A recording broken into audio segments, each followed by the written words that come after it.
Job करने 2020 में Dubai गया, 2.5 साल जेल में रहा, वतन लौटा तो नम हो गई मां की आंखें। नमस्कार, स्वागत है आपका हमारे चैनल यूएई खबर पर। जो व्यक्ति अभी फिलहाल भारत लौट कर आया है, उसने कभी सपने में भी नहीं सोचा था कि वो वापस कभी भारत आ सकेगा। वो कभी अपनी माँ और भाई बहन का चेहरा भी देख पाएगा, क्योंकि उसे यूएई में 25 साल जेल की सजा सुनाई गई थी। लेकिन उसकी मां की दुआ कबूल हुई और आखिरकार वो लौट आया। पंजाब के माछीवाड़ा साहिब के मनप्रीत सिंह 4 साल बाद अपने वतन लौटे हैं। मनप्रीत का परिवार यहाँ के इंदिरा कॉलोनी में रहता है। बेटे को देखते ही माँ उसे गले से लगा लेती है। दरअसल मनप्रीत सिंह कुछ वर्षों से संयुक्त अरब अमीरात की जेल में बंद थे। परिजनों के मुताबिक मनप्रीत सिंह 2020 में दुबई गए थे, जहां उसने करीब 1.5 साल तक एक कंपनी में कॉन्ट्रैक्ट के आधार पर काम किया। लेकिन जब उसका कॉन्ट्रैक्ट खत्म हो गया तो वह पंजाबी परिचितों के पास रहने के लिए यूएई के अजमान शहर में आ गया। मनप्रीत सिंह ने कहा कि अजमान शहर में आने के 10 दिन बाद ही उसके कमरे पर छापा मारा गया, जहां वह पाकिस्तान के नागरिकों के साथ रह रहा था। छापेमारी में पुलिस को उन लड़कों के पास से नशीले पदार्थ मिले, जिसके कारण पुलिस ने कमरे में मौजूद सभी लड़कों को हिरासत में ले लिया और जेल में डाल दिया। लेकिन उससे पहले अगर आपने अभी तक अरब टाइम्स ऐप को डाउनलोड नहीं किया है तो फटाफट कर लीजिए। बता दें कि डाउनलोड करने के लिए आपको ज़्यादा कुछ करने की ज़रूरत नहीं है। जाना है प्ले स्टोर पर, सर्च करना है अरब टाइम्स ऐप, वहाँ पर आपको ऐप दिख जाएगा, आप उसे डाउनलोड कर सकते हैं। तो डाउनलोड ना। बाद में मनप्रीत सिंह को 25 साल कैद की सजा सुनाई गई। मनप्रीत ने अपना दर्द बयां करते हुए कहा कि उसने पुलिस से बहुत मिन्नतें की, लेकिन किसी ने नहीं सुनी। जब मामला कोर्ट में गया तो कोर्ट ने उसे 25 साल जेल की सजा सुनाई, जिसके बाद मेरी सारी उम्मीदें टूट गई थी। मैं हिम्मत हार चुका था। मुझे बस यही लगता था कि मैं अपनी माँ, भाई और बहन से कभी नहीं मिल पाऊंगा। जेल में उसके साथ कई और पंजाबी भी थे और उन सभी को बहुत कम खाना दिया जाता था, जिससे वह मानसिक रूप से परेशान रहने लगे थे। उसे 2 महीने बाद सिर्फ एक बार घर पर फोन करने की इजाजत मिली, वो भी 1-2 मिनट के लिए। मनप्रीत ने कहा कि सबसे दर्दनाक बात यह थी कि निर्दोष होते हुए भी उसे जेल में रहना पड़ा, लेकिन मां की दुआ कबूल हुई। वहीं मनप्रीत सिंह की मां परमजीत कौर की आंखों से खुशी के आंसू थम नहीं रहे थे, क्योंकि भगवान ने उनकी दुआ कबूल कर ली।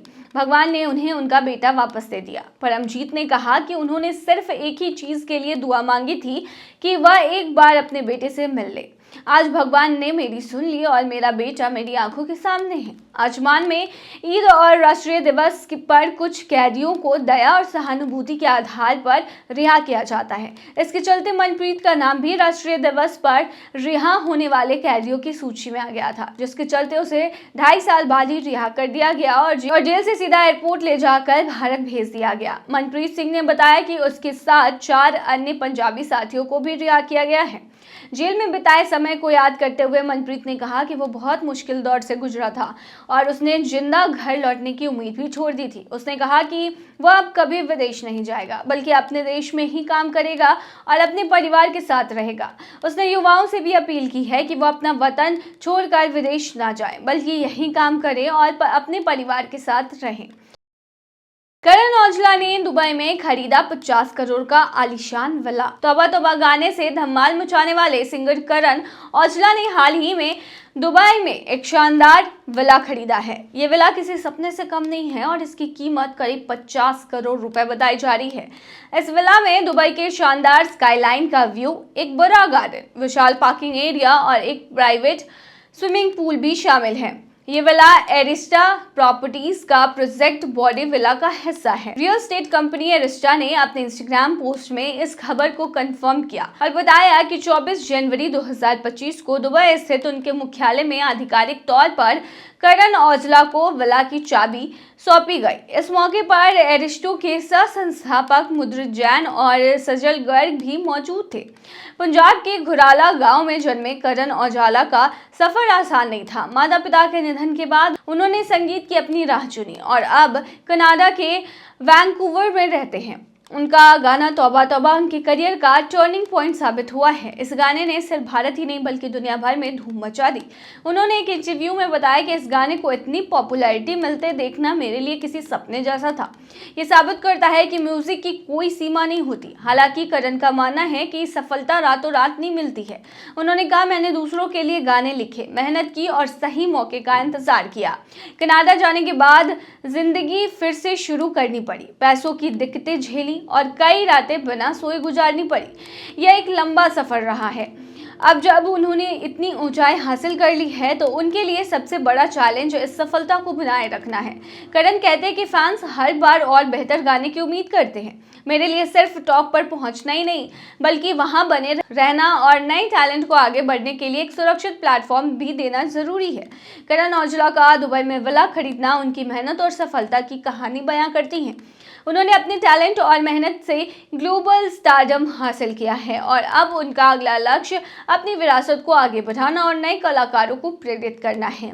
तो कहीं ना कहीं करण औजला जो है वो काफ़ी नौजवानों को प्रोत्साहित कर रहे हैं कि अगर आप भी कुछ ठान लेते हैं, मेहनत करते हैं तो एक दिन आप भी हासिल कर सकते हैं जो भी आप हासिल करना चाहते हैं।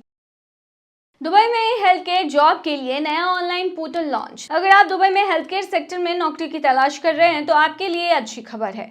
दुबई हेल्थ अथॉरिटी ने अपॉर्चुनिटी प्लेटफॉर्म नाम से एक नया ऑनलाइन पोर्टल लॉन्च किया है जिससे हेल्थ केयर प्रोफेशनल्स को आसानी से जॉब ढूंढने और अप्लाई करने का मौका मिलेगा। चलिए डिटेल में बताएंगे। संयुक्त अरब अमीरात में मेडिकल प्रोफेशनल्स के लिए नई लाइसेंसिंग प्रोसेस को जल्द लागू किया जाएगा। अब उनको बार बार लाइसेंस लेने की असुविधा से निजात मिल सकेगा। नए नियम के अनुसार मेडिकल प्रोफेशनल्स अब पब्लिक और प्राइवेट दोनों जगह प्रैक्टिस कर सकेंगे। स्वास्थ्य और रोकथाम मंत्रालय के एक वरिष्ठ अधिकारी के अनुसार स्वास्थ्य सेवा कर्मियों को लाइसेंस जारी करने के लिए एक इंटीग्रेटेड नेशनल प्लेटफॉर्म शुरू करने की तैयारी कर रहा है। यह नई लाइसेंसिंग सिस्टम मेडिकल प्रोफेशनल्स को पूरे देश में सार्वजनिक और निजी दोनों स्वास्थ्य सुविधाओं में अभ्यास करने की अनुमति देगी। हालांकि इसको लागू करने की तारीख का खुलासा नहीं किया गया है। स्वास्थ्य और रोकथाम मंत्रालय में लाइसेंसिंग और प्रत्यायन विभाग के कार्यवाहक निदेशक अल्लाह मंसूर यहाँ ने बताया है कि यह स्वास्थ्य क्षेत्र में एक राष्ट्रीय परियोजना है जो पूरे यूएई में स्वास्थ्य संस्थाओं के प्रयासों को एक प्लेटफॉर्म पर लाएगा। वर्तमान में प्रत्येक संस्था अपनी आवश्यकताओं के आधार पर स्वास्थ्य पेशेवरों को लाइसेंस देती है। नई प्रणाली के साथ यह सिस्टमैटिक हो जाएगा। इससे एक ही लाइसेंस से देश में कहीं भी प्रैक्टिस हो सकेगा और दोहराव भी नहीं होगा।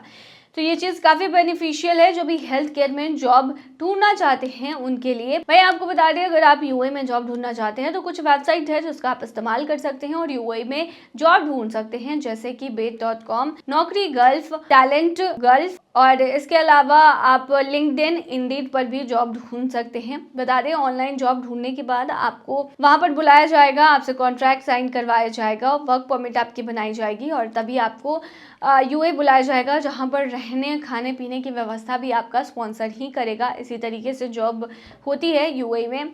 और अगर आप चाहते हैं कि आपको सिलेक्शन जल्दी हो तो वही जॉब के लिए अप्लाई करें जिस जॉब से रिलेटेड आपके पास स्किल्स हो। अगर आपके पास एक्सपीरियंस है तो आप काफ़ी ज़्यादा बेहतर रहने वाला है। तो ये थी तमाम जानकारी। पुनः ऐसी तमाम खबरों के लिए यूएई खबर पर।